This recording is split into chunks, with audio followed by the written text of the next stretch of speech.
నమస్తే, welcome to article 19.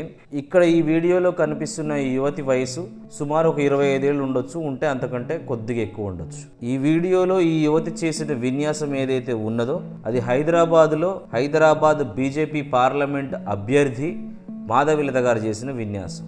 ఒక religious hatred ఇల్నెస్ను Madhavilatha గారు ఏదైతే ఆ రోజు ఎన్నికల ప్రచారంలో ప్రదర్శించారో ఆ రోజు తాలూకా ఆ విషయం ఈరోజు దేశ యువకుల మెదళ్లలో, దేశ యువత మెదళ్లలో విషంలాగా చొచ్చుకుపోయిందనడానికి ఈ వీడియో ఒక ఉదాహరణ మాత్రమే.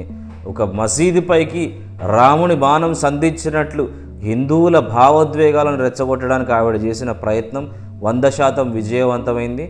దానికి రెప్లికా, దానికి ప్రతిబింబంగానే ఈరోజు ఈ యువతి వీడియో మనకు కనిపిస్తున్నది. ఈరోజు ఈ దేశ యువత ఏ విధంగా ఆలోచిస్తున్నది, ఈరోజు ఈ దేశ యువత ప్రొడక్టివ్గా ఉన్నదా లేదా అన్ప్రొడక్టివ్గా ఉన్నదా అని చెప్పని అర్థం చేసుకోవడానికి ఈ ఒక్క వీడియో చాలు. ఈరోజు ఈ దేశ రాజధానిలో పీల్చుకోవడానికి స్వచ్ఛమైన గాలి లేదు, ఈ దేశంలో తాగడానికి స్వచ్ఛమైన నీరు కూడా దొరకడం లేదు, ఈ దేశంలో 90% పేద ప్రజలే ఉన్నారు. ఆ 90% పేద ప్రజలు తమ ఆరోగ్యాన్ని చూయించుకోవడానికి ఆసుపత్రుల సదుపాయం 100% లేదు. అక్కడక్కడ ప్రభుత్వ ఆసుపత్రులు ఉన్నా వాటిలో ఉండే సదుపాయాలు మాత్రం సున్నా.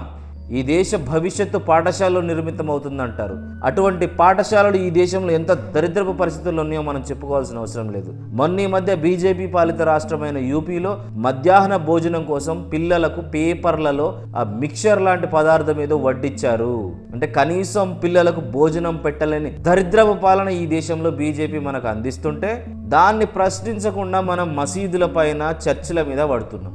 బిల్కేష్ బాను అనే ముస్లిం మహిళను కొంతమంది గ్యాంగ్ రేప్ చేస్తే అనేక ప్రయత్నాల ద్వారా వాళ్లకు కోర్టు కాస్త రిలీఫ్ ఇస్తే వాళ్ళు బయటకు వస్తే దాన్ని సెలబ్రేట్ చేస్తున్నారు. ఒక రాక్షస మూక చర్చిపై దాడి చేస్తే వాళ్ళు బయటకు వస్తే దాన్ని సెలబ్రేట్ చేస్తున్నారు. ఇలా ఈ దేశ యువత మసీదు మీదకి బాణాలు సంధిస్తుంటే ఈ దేశం ఎన్నడూ బాగుపడాలి? ఈ మత పిచ్చిలోనే మనం మగ్గిపోవాలన్నా? పక్క దేశాలు మనకన్నా 40-50 సంవత్సరాల ముందుంటే ఈరోజు మనం ఇంకా మత మహోడ్యంలో మునిగి తేలుతున్నాం. హిందూ మతాన్ని టార్గెట్ చేయడము, ముస్లిం మతాన్ని టార్గెట్ చేయడము, క్రిస్టియన్ మతాన్ని టార్గెట్ చేయడము ఈ వీడియో ఉద్దేశం కాదు. మతం అనేది మనలో ఉన్న అంతర్లీనమైన విషయం. దానికి ఈ దేశ అభివృద్ధికి, దానికి ఈ దేశ నిర్మాణానికి సంబంధం లేదు.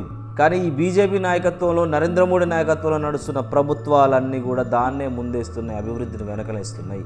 ఈ దేశంలో మంచి ఆసుపత్రులు ఉండవు, ఈ దేశంలో మంచి పాఠశాలలు ఉండవు, ఈ దేశంలో మంచి తాగునీరు దొరకదు, ఈ దేశంలో పీల్చుకోవడానికి స్వచ్ఛమైన గాలి దొరకదు, ఈ దేశంలో పేదలకు ఉండడానికి నిలువ నీడ దొరకదు, ఈ దేశంలో పాఠశాలల్లో విద్యార్థులకు నాణ్యమైన భోజనం దొరకదు. కానీ వీటన్నిటిపైన యువత ప్రశ్నించకుండా కేవలం మతము, మత మౌఢ్యము, మత మూఢము వీటి మీద యువత ఫోకస్ చేస్తుందంటే ఇది ఎవరి ఫెయిల్యూర్? ఇది యువతగా మన ఫెయిల్యూర్, ఇది తల్లిదండ్రులుగా మన తల్లిదండ్రుల ఫెయిల్యూర్, ఇది దేశ పాలకులుగా దేశ పాలకుల ఫెయిల్యూర్.